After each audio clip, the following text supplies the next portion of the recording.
આવ્યા જા આમાં આમાં એની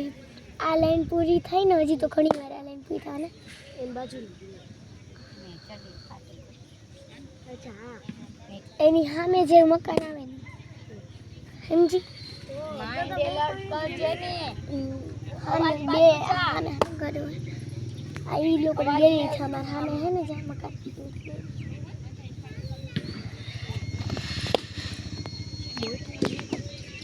હજી નથી આવતું માઇન્ડ સેટ કરો સેટ થોડુંક નજીક છો